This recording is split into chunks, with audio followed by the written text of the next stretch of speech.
Beast Lab 2.0. This is Greg Beast. I wanted to kick this off with a technical video as we are all getting used to this SNG face-off style. There's only been a couple of us who've been doing this for a long time. So naturally what we're seeing is a lot of guys with some technical deficiencies that we wanted to fix for you guys. So the first thing I want to do this video today is all about your wrist placement, your right wrist placement.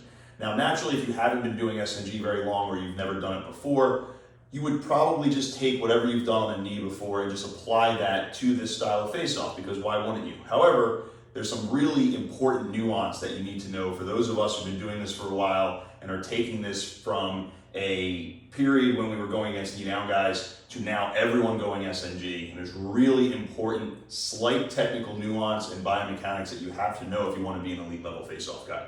So let's go over the right wrist today.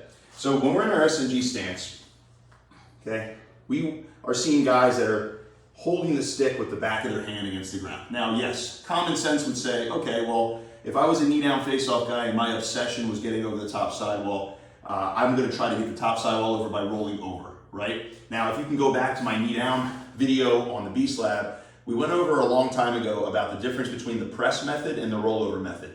The rollover method was strictly about getting your top sidewall over the ball. However, it left a lot of things to be desired as far as your weight, your balance, and your ability to get into the ball. That's why we always taught the press method at the FOA, and that's why it was always a little bit more dynamic, because it was more about getting the throat to the ball and getting the bottom and top sidewall here, rather than just trying to get your top sidewall over the ball, regardless of what part of the plastic was hitting it. Now, same thing for SNG. If you are doing the rollover method, I'm going to show you the technical deficiencies involved with that, and then we'll go over the proper way to do this. So SNG, if you're rolling your wrist underneath like this, and your first motion is this, okay? Now, you are admitting that you're going to have the weak part of the plastic cutting over the top of the ball. The reason, as a coach, you're worried when you see a guy trying to win faceoffs this way and this way only is, one, you're basically saying that if I'm not faster than my opponent at doing this, I'm not going to be successful in faceoffs. And guess what? We're all going to go against somebody who's faster than us at some point.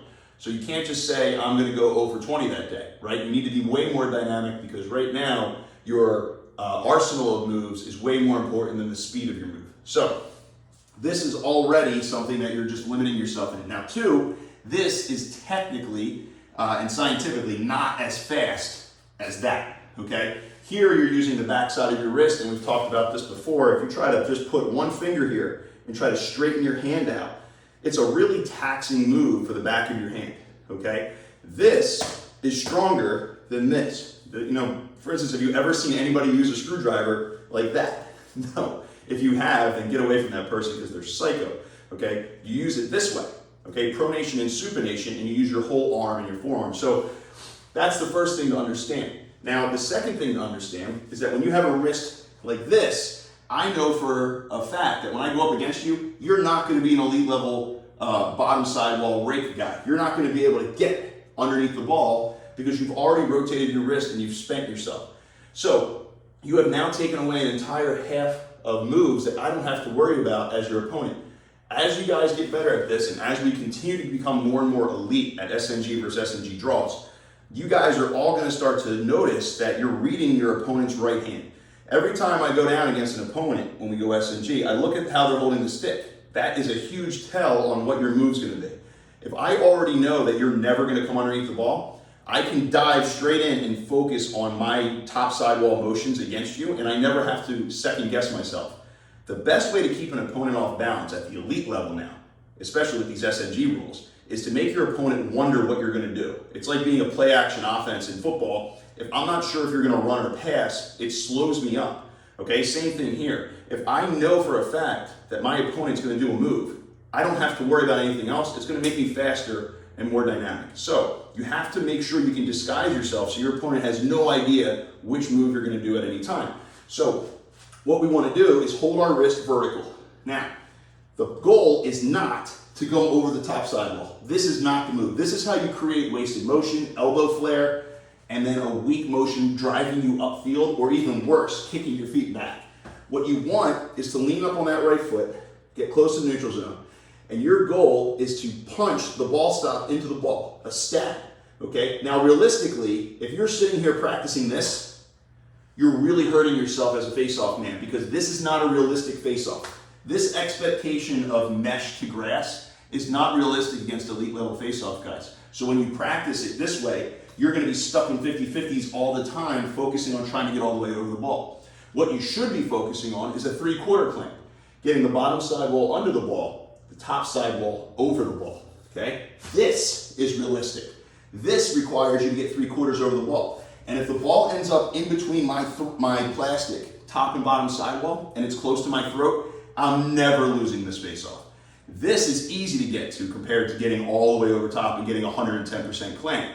This gives me the ball and I can be on an exit anywhere I want quickly, so it doesn't slow me up. The way we get there is by stabbing. Okay, my vertical wrist right here, optimal stabbing. I'm going to stab straight into the ball and I'm going to get right to where I want to go. Now, from here, I can lift my left hand and add the plunger. So now I've got my motion right here and the ball is in between both sidewalls. Okay, that's what we're looking for on this. The expectation of doing 110% clamp is not going to be realistic for you. Now, the other part of this, the best part about this, is that any motion, I can also go under. And I can go quick rake, or I can even go reverse clamp against my opponent. They have no idea which move I'm going to do because I've created a dynamic situation. So when you look at it from this angle, so it's better to understand, I'm not doing this. That takes forever, and it's weak, okay? That's what I'm doing, straight into the ball. My body weight came with me, 3/4 clamp, and now the ball is in between my sidewalls. So you're going to want to practice vertical wrist. How do we get a vertical wrist? Basically, punch the ground. This is how your wrist should be on the ground. The back side of your hand should never be touching the turf. It should always be as if you're punching the ground. That's how you hold the stick, okay? And then you can stamp into the ball.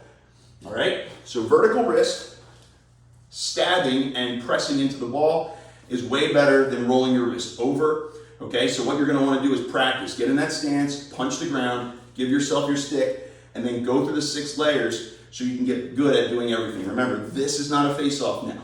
This is, okay? That's our first Beast Lab for Beast Lab 2.0. We're going to keep these technical videos coming. I want you to comment underneath here and tell me, what do you want to see me work on? What questions do you have technically from an SNG standpoint? I'll continue to pump these out for you guys, and we'll all continue to upgrade.